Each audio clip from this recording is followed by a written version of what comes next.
우리 이렇게 인사하면 좋겠습니다. 영적인 삶을 회복합시다.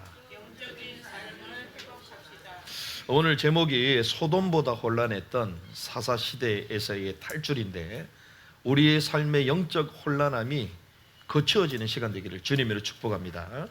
우리 특별히 사사기 프록의 말씀을 계속 보고 있어요. 사사기 17장, 18장, 그리고 이제 뒤에까지 쭉 이어서 우리가 보고 있는데, 왕이 없는 무정부 상태를 계속 성경은 얘기하고 있습니다.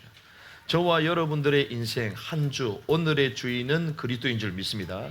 그 하나님께서, 예수님께서 우리 삶의 왕이 되어야지 무정부 상태, 무질서, 영적 혼란함이 떠나가게 되어 있는 거예요. 그래서 우리가 지난번에 봤던 것처럼 미가의 사이비적 종교 생활을 우리가 봤습니다. 자기가 원하는 신앙의 규례를 만들어 놓고 자기 마음대로 하는, 이런 자기 집에 제사장을 세우는 이런 모습을 보게 되죠. 그러면서 이제 18장에 보니까 단지파가 자신의 기업을 떠나서 싸우지 않고 그냥 좋은 땅을 얻고자 북쪽으로 올라가는 걸 보게 됩니다. 그런 가운데 그 흐름과 편성되어 있는 미가의 집에 들어가서 우상을 가지게 나오게 되고, 결국 단지파가 북쪽에 뭘 쌓게 되죠? 우상을 만들게 돼요. 우상을 만들게 되면 모든 이스라엘 백성들이 배도하도록 만드는 대표적인 역할을 한 게 단지파입니다. 그래서 마지막에 단지파의 족보가 계시록에 보면 안 나와요. 그 말은 하나님의 총회에 들 수 없다는 거예요. 우리가 하나님의 자녀임에도 불구하고 이기지 않고 싸우지 않는다면 하나님에게 우리에게 주신 유업을 잊지 못하는 줄 믿습니다. 그래서 우리는 싸워야 되는 거예요. 하나님의 말씀의 법대로 살아가야 되는 거예요. 그래서 우상 숭배의 가장 앞선 지파가 이제 단지파다. 민족적 배도의 길로 인도했다. 마치 지금 북한이 어떻습니까? 이 한반도를 지금 먹고자, 사모님도 아까 기도하셨지만 전 세계가 공산화되어져 갔을 때에 3분의 2가 전 세계가 하나님 없다는 유물론 사상 가운데 막 뻗쳐져 가고 있을 때에 이 동아시아도 전부 다 물들었어요. 공산주의 사상에 다 물들었습니다. 그런 가운데 이 공산주의 사상은 유물론 사상이요, 하나님 없다라고 말하는 사상이고, 결국 교회를 참멸하고 우리를 종속시키는, 죽이는, 그리고 인간을 노예화시키는 사상이구나. 그걸 깨뜨려 본 사람이 있습니다. 그게 이승만이에요. 이승만. 한국 사람들도 그 당시 때 모든 사람들이 한 70% 넘었죠. 거의 80% 가까이 됐습니다. 한 77% 되는 사람들이 공산주의가 좋다고 전부 다 자정했어요. 그때 그게 아니라고 깨뜨려 봤던 사람이 이승만이죠. 그래서 이 대한민국을 주님 보존하셨어요. 자유민주주의 국가, 기독교 국가로, 그리고 하나님이 이 땅을 이렇게 세워 가시는 줄 믿습니다. 그런데 지금 어떻습니까? 여전히 주사파 종북 세력들, 하나님 없다라고 말하는 인본주의와 유물론을 주창하고 사랑하고 그리고 세뇌된 사람들이 국민의 절반이 넘어 지금. 그래서 모든 기관들마다 북한하고 지금 연방제 통일하자 막 그러잖아요. 단순한 전쟁이 아니라, 단순한 갈등이 아니라 영적인 전쟁인 줄 믿습니다. 이걸 깨뜨려 볼 수 있어야 돼요. 결국 우리가 연방제가 되고, 결국 종북화되고, 결국 자유민주주의 체제가 무너지면 교회는 이 땅에 사라지는 거예요. 그래서 이 북한에 세워져 있는 김일성 우상의 동상이 무너질 때에 이 땅의 새로운 시작이 시작되는 줄 믿습니다. 지금 상황이 이런 거예요. 그때 상황하고 지금도 똑같습니다. 북한에 그 김일성 동상을 세워놓고 38,000개나 되잖아요. 그걸 신봉하는 세력들이 이 땅에 막 득실득실거립니다. 70년이 넘는 기간 가운데에 여전히 그 후세들, 그 잔존들이 남아서 여러 가지 포장하는 이 전략을 가지고 지금 이 땅에 있는 사람들의 마음과 생각과 눈까지 다 어둡게 만드는 거예요. 민족적 배도의 길로 만들었던 단지파와 같은 상황임을 우리가 볼 수 있어요. 그러다 보니 사회와 종교 기강이 다 무너졌죠. 그런데 자세히 보면 여기에 이름이 안 나옵니다. 이름이 없다는 것은 뭘까요? 익명의 시대, 익명의 시대. 익명이라는 것은 뭘 얘기합니까? 책임을 안 지는 거야. 책임을 안 져. 자기 이름을 걸지 않으니까. 그래서 요즘 막 댓글 부대들 이름 걸어요, 안 걸어요? 안 걸잖아요. 그러니까 자기 마음대로 막 책임을 지지가 않아. 자기가 한 말에 대해서. 그게 재밌습니다. 그래서 요즘 종북 세력들, 미국 욕하고 이런 사람들, 반미운동하는 사람들에 대해서 CIA 신고하라고 딱 얘기했더니 그 사람들이 글 올렸던 거 전부 다 지워. 다 지워. 그 정도로 책임을 지지 않는 시대죠.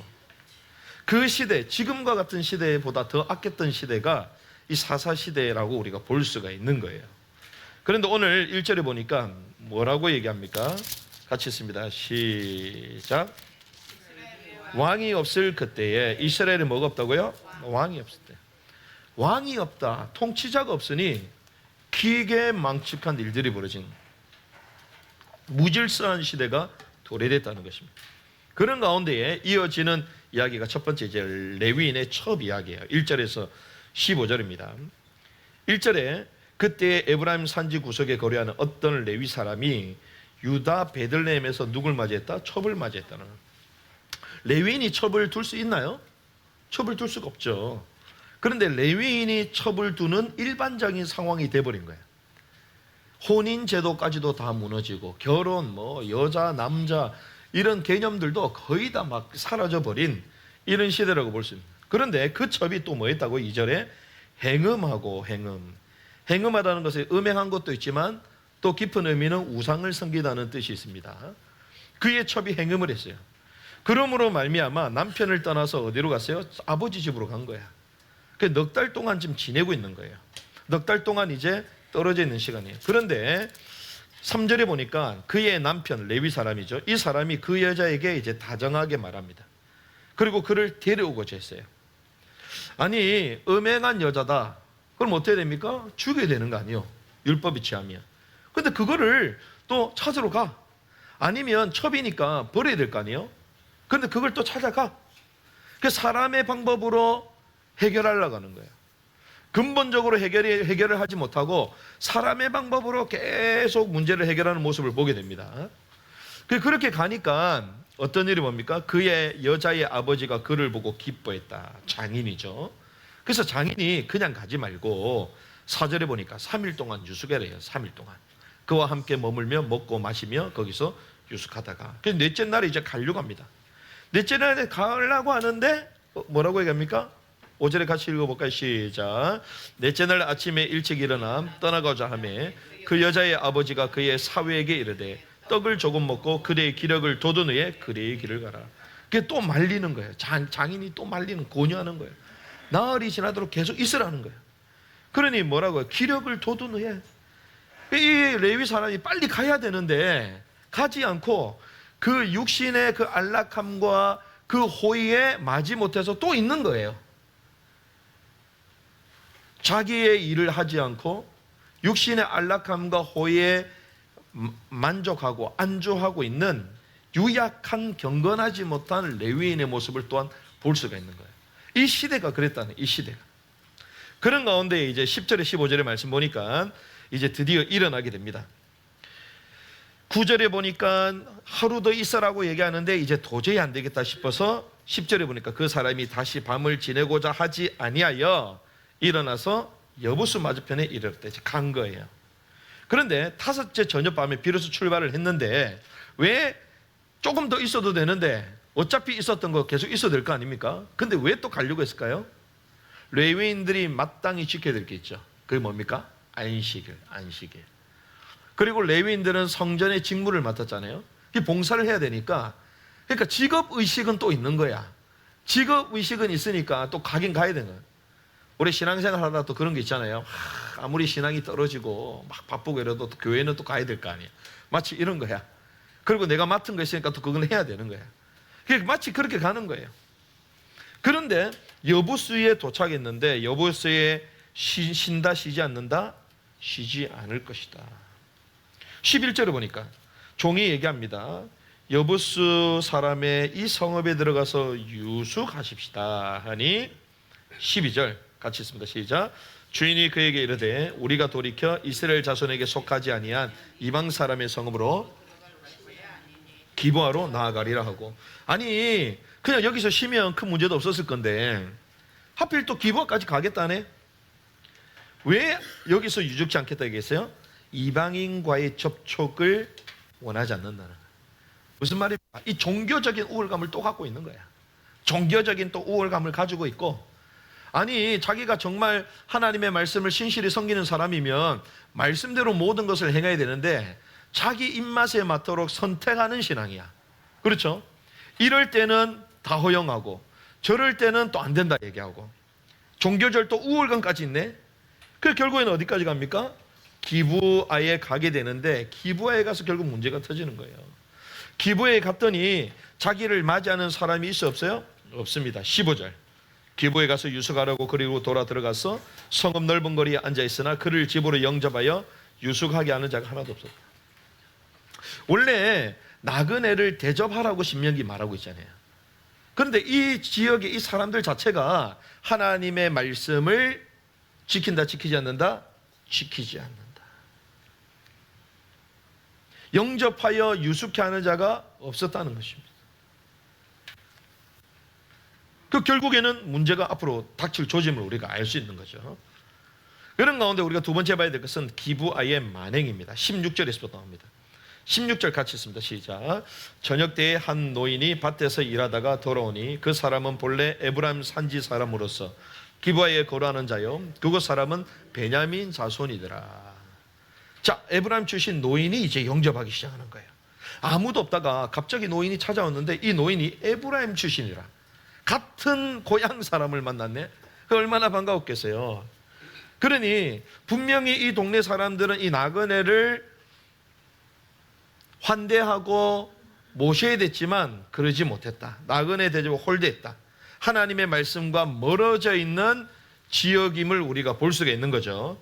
그런 가운데에 객지 생활하던 노인을 만났는데 이 사람이 친절히 영접하는 거예요. 왜? 고향 사람이기도 하고 또 객지 생활을 해봤으니 얼마나 이 객지 생활이 옳은 줄 알겠어요. 그러니까 이 사람을 맞이해 주는 겁니다. 이런 가운데에 노인이 자기 집에 들어가서 영접하는 장면들이 쭉 나옵니다. 19절, 우리에게는 나귀들에게 먹일 집과 여물도 있다. 그리고 청년에게 먹을 양식과 포도주가 있다. 무엇이든지 부족함이 없다. 20절, 그대는 안심하라. 그대 있을 것은 내가 모두 담당할 것이니 거리에서는 유숙하지 말라. 그래서 21절에 보니까 자기 집에 들어가서 나귀에게 먹이고 그대 발을 씻고 먹고 마시는 거예요. 그런 가운데 22절, 그들이 마음을 즐겁게 할 때에 갑자기 누가 들이닥칩니까? 성읍의 불량배들이 나타나요. 불량배들이 집단 행동을 하는데 뭐라고 얘기하냐? 문을 막 두들기면서요, 지금 네 집에 들어온 사람을 끌어내라는 거야. 끌어내라. 뭐 하겠다? 관계하겠다. 이거는 성관계하겠다는 거예요. 근데 그 사람을 불량배, 그 사람이 레위 사람이 여자요 남자요? 남자. 남자를 끌어냈던 뭐 하겠다는 거예요? 동성애를 하겠다는 거잖아. 동성애. 그러니까 소돔보다 더 악한 일이 이제 여기서부터 시작이 됩니다. 소돔은 어땠습니까? 결국 하나님께서 심판해서 끝난 거잖아요. 하나님께서 말리신 거 아닙니까, 결국. 근데 여기는 그게 아니에요. 더 심해. 우리가 간 게 아니라 동성애가 만연했다는 거예요. 어떤 사람은 그럽니다. 와, 기독교인들은 웃긴다. 와, 이것도 잘못했고 저것도 죄가 얼마나 많은데 하필 동성애만 가지고 반대하냐, 이중적이냐, 그렇게 말하잖아요. 자, 생각해 보시오. 여러분들 물건을 훔치고 나서 물건 훔치는 게 옳다라고 말하는 사람이 있어 없어요? 없습니다. 사람을 막 때리고 모함을 하고 나서 다 드러났을 때에 잘못했다라고 인정하잖아요. 그런데 그게 잘했다, 정당하다 말하는 사람은 없잖아요. 그런데 동성애자는 어떻게 합니까? 동성애 사람들은 그게 옳다는 거야. 성적 취향이라는 거예요. 죄라고 말하지 마라. 오히려 죄라고 말하는 걸 뭐라고? 역차별이다. 로마서의 1장에 보면 그들의 마음이 하나님 두기를 싫어하고 상실한 마음이에요. 그 상실한 마음 가운데에 하나님 두기를 싫어하니 오히려 죄를 지음에도 불구하고 특별히 영리, 순리를 영리로 바꿔서 그 욕정을 이기지 못하고 그러면서 오히려 자신들이 옳다는 거. 우리가 말하는 건 뭡니까? 동성애를 가지고 있는 사람들에게 너는 정죄받을 자다, 그렇게 말하는 게 아니잖아요. 뭐라고요? 죄기 때문에 뉘우치고 주님께 돌아와라. 그리고 그들을 아무도 정죄하지 않습니다. 그런데 그들이 오히려 죄가 아니라는 거야. 웬일입니까? 이게 역차별 상형이 되는 거예요. 부끄러움을 느끼지 못하고 스스로 옳다는 게 그게 동성애제거든요. 그러니까 이 시대에 그런 막 이웃에 새로운 사람이 왔으니까 새로운 거에 대한 호기심이 또 있나 봐. 그러니까 그 남자를 끄집어내고 성관계 하겠다는 거예요. 지금 왜 이렇습니까 도대체? 근데 그때만의 상황일까요? 이 시대만의 상황일까요? 그렇지 않습니다. 우리가 잘 아는 자유민주주의 체제 가운데 가장 최고 헌법기관이 헌법재판소. 거기에 권한 대행이 대북전단 살포 금지에 대해서는 합헌 판결을 내렸어요. 합헌. 그런데 도리어 군대 내에, 군 내부의 동성애 차별에 대해서는 위헌 판결을 내렸어. 군 내에 동성애 이거 잘못된 거다 얘기하니까 아니라는 거예요. 그 위헌이라는 거예요. 누가요? 헌법재판소 지금 권한대행이 그런 사람이에요. 우리나라에. 북한의 사람들에게 자유를 주기 위해서 북한도 막 우리를 막 미사일을 쏘고 그리고 막 핵실험을 하잖아요. 그럼 우리는 뭐합니까? 그들에게 자유를 주기 위해서 대북전단 보내잖아요. 그걸 금지하겠다 그럽니다. 그런데 그거를 어떻게 해요? 합헌이다, 옳다 이렇게 얘기하는 거예요. 신기하죠.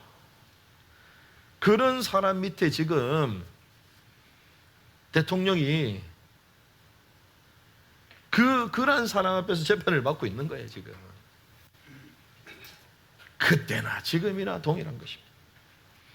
그러다 보니 이 노인이 어떻게 합니까? 궁여지책으로 도저히 말릴 수가 없으니까 누굴 보내요? 자기의 딸과 레위인의 그 첩을 내주는 거예요. 근데 재밌습니다.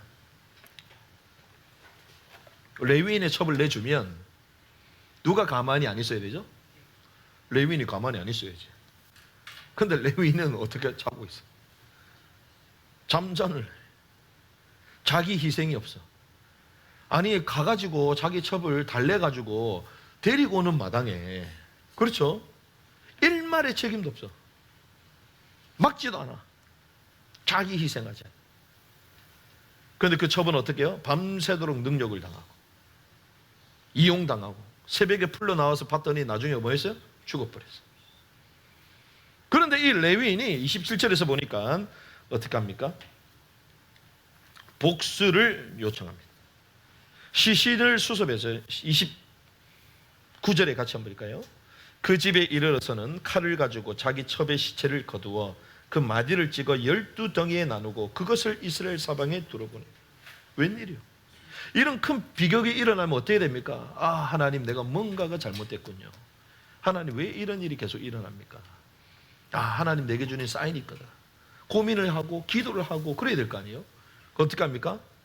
이게 그 더 큰 분노와 그리고 모든 지파들을 선동해서 복수하게 만들어버려. 도대체 이 레위 이 사람은 어떤 사람이에요? 이 사람이 시체를 수습해서 12조각을 나누는 거야. 물론 판결하는 사람 사사가 없으니 그 사사에게 갈 수가 없어서 그럴 수도 있겠지만 이거는 더 악한 거잖아요. 12조각을 나눠서 12지파에게 다 보냈어. 그러니 그걸 본 지파들마다 막 기겁을 했겠지. 나의 형제, 나의 아내가 이렇게 죽었다.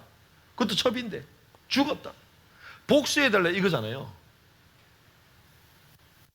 하나님 앞에 서서 기도하지 않고 하나님 앞에 그 문제와 근본적인 문제가 진단이 안 되면 분노만 일어나. 선동이야, 선동. 복수하는 거야, 복수하는 거야. 레위인이 지금 그러고 있는 거예요. 그래서 이 시대가 어떤 시대다? 엄청나게 혼란시대다. 무질서로 충만했다. 소돔보다 혼란했던 시대다. 소돔보다 혼란. 오늘 그것을 우리가 볼 수 있는 것입니다.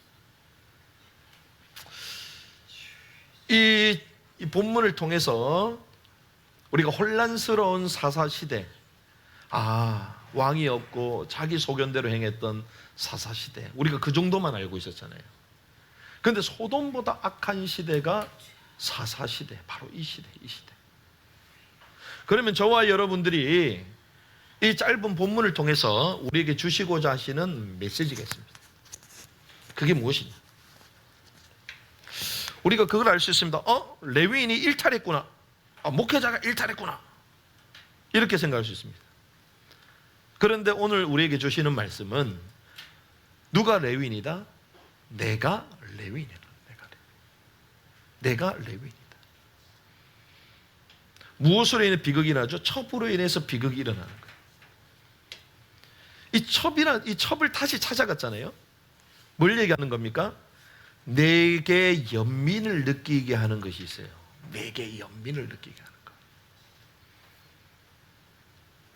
제가 볼 때는 크게 사랑하지도 않았던 것 같아. 사랑했으면 자기가 목숨을 바쳐가지고, 그렇죠? 그 기부한 사람들이 끄집어낼 때 안 된다, 그래야 될 거 아니에요? 근데 뭔가 연민이 있었나 봐. 그렇죠? 무슨 정은 또 있었는 것 같아. 아니 뭔가 의무가 있었나요? 우리 삶 가운데 뭔가를 집착해 하는 게 있을 것입니다. 그리고 우리 삶을 올가매는 것이 분명히 있을 거예요. 얼마나 올가맸냐? 자기가 성전의 직무를 봉사를 해야 되는데 그 시간이 다 됐음에도 불구하고 못 가고 있잖아. 지금 올가매는 거야 이게. 여러분들 예배 드리러 와야 되는데 뭐 올가매는 게 있잖아요. 유튜브입니까? 무엇이 우리를 올가맵니까? 우리를 올가매는 우리의 생각과 감정과 때로는 계획들이 있어요. 뭔가 연민의 정을 느끼는 것들이 있고. 근데 이 첩이 뭐 했다고요? 행음했다고 얘기합니다. 행음. 근데 행음은 이 재미난 단어예요. 이 영어를 보면 어떤 의미도 있냐면 포식하다, 포식한, 그리고 화나다 이런 뜻도 있어요. 화나다. 우리가 하나님 앞에서 처리되지 않고 정리되지 않으면 이 회개 없는 우울감과 분노와 선동만 나타나는 거예요. 뜻을 돌이키지 않으니까. 분노와 때로는 막 선동과 우울감만 찾아오는 거예요. 이 첩으로 인한 비극을 말하는 거예요. 내게 연민을 느끼는 것, 집착하게 만드는 것들, 내 삶을 올가매는 것. 주의 영이 계신 곳에 자유함이 있는 줄 믿습니다. 주의 영이 계시고 영 안에 있고 우리가 정말 주님의 통치를 받으면 우리를 올가매는 것에서 벗어날 수가 있는 거예요. 그렇지 않으니 계속 뭐합니까? 다른 걸 찾게 되는 거예요. 우상을 섬기고 행음하게 되고. 근데 그 행음을 한다고 만족이 있습니까? 만족이 없어요. 그러니 그 행음이라는 단어의 앵그리가 계속 화나는 거예요. 반복되게 계속. 내가 원하는 걸 했는데 막 취했는데도 계속 화나는 거야. 열받는 거야. 막 분노가 일어나는 거야. 선동케 되는 거야. 이게 레위인의 일탈 모습이야. 그런데 두 번째 우리가 봐야 될 것은 왜 이런 일이 있을 수밖에 없었냐? 왜 이럴 수밖에 없었냐? 레위인이 왜 이럴 수밖에 없었냐? 예배와 말씀의 중심에서 이탈했기 때문이에요. 레위인이 원래 뭐 하는 사람입니까? 제사, 예배를 간정하는 사람이잖아요. 그 예배와 말씀에서 이탈해 버리니까 결국 다른 쪽으로 가버리는 거예요. 중심을 잃어버린 거예요. 저와 여러분들이 경계해야 될 줄 믿습니다. 왜 그러냐? 지금 시국이 막 난리도 아니잖아요. 상황이. 그래서 나라를 위해서 답답하기도 하고 막. 어떤 사람은 분신해가지고 죽었잖아. 구치소에서. 성간이 앞입니까? 그때 막 분신해가지고 한 사람 죽었잖아요. 막 분노하고. 우리가 착각하는 게 있습니다. 이 시국의 상황 가운데에 내가 뭐 이렇게 하면 뭔가 될 수 있겠다는 착각이 다 있어요, 보면. 하나님은 그 민족을 세우기도 하고 뽑기도 하시는 분인 줄 믿습니다. 나라를 살리시기도 하고 쇠하기도 하시는 모든 주권은 주님의 손에 있는 줄 믿습니다.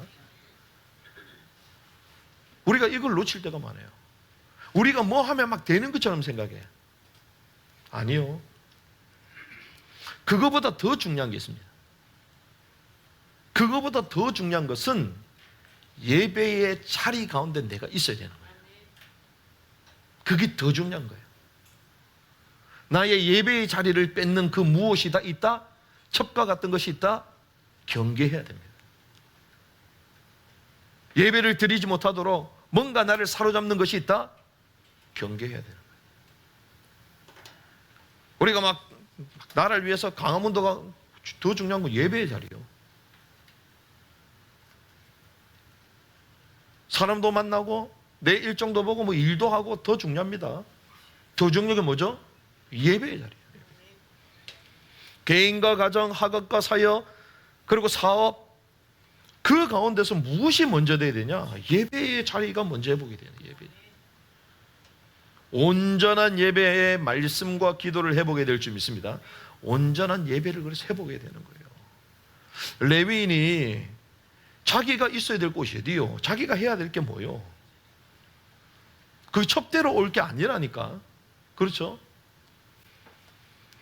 그리고 그 장인하고 막 얘기를 나누면서 자기를 만족해 준다고 계속 거기에 머물러 있으면 안 돼. 그렇죠? 빨리 와야 되는 거야. 물론 그 시대가 다 그랬다 할지라도 처음에 3일 3일 있다가 나와야지. 그게 가장 중요한 중심, 예배의 중심을 잃어버린 거예요. 예배. 그래서 저와 여러분들이 예배의 중심을 해보게 될 줄 믿습니다. 그래서 생각해 보니까 와, 그렇구나. 나도 다시 내 개인의 예배의 중심을 해보게 되겠다. 내 개인의 예배의 자리를 해보게 되겠다. 사역도 뭐 일도 할 일이 얼마나 많습니까? 하지만 더 중요한 개인의 예배의 중심을 해보게 돼요. 그러고 보니 뭐 한 명이 있든 두 명이 있든 늘 새벽기도 와가지고 막 사역하고 했었잖아요. 아무도 없어. 아무도 없어.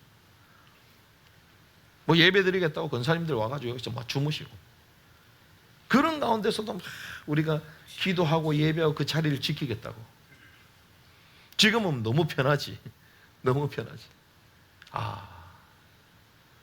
온전한 예배의 자리를 해보게 되겠다. 개인의 예배, 그 중심축을 먼저 세워야 되겠다. 누가 있고를 떠나서 그게 나를 먼저 살리는 것입니다. 내 개인을 먼저 살리는 거예요. 특별히 이번에 한단에 더원 캠프가 진행이 됩니다. 처음에는 D1 캠프 이러니까 우리가 뒤에 아예이오 모음이 오면 앞에 더가 D가 되잖아요. 그 영어를 이제 중학생들은 그 정도는 다 알거든. 그래서 목사님들 저도 전부 다 D1 캠프 전부 다 하다가 갑자기 어떤 사람이 틀렸다는 거야. 더원이라는 거예요. 그래서 왜 그러냐 이랬더니 뒤에 나오는 이 모음 가운데에 이 발음을 본다네. 발음. 원이잖아요. 원이면 W잖아요. W. 그럼 이게 모음이 아니고 자음이거든. 그러면 앞에는 그대로 부른다는 게 더원 캠프다. 더원 캠프. 그래서 목사님들이 우리가 하나 배웠다 뭐 그랬는데, 이 한단에 더원 캠프가 이번에 진행되는데요. 이 더원 캠프 핵심이 뭐냐?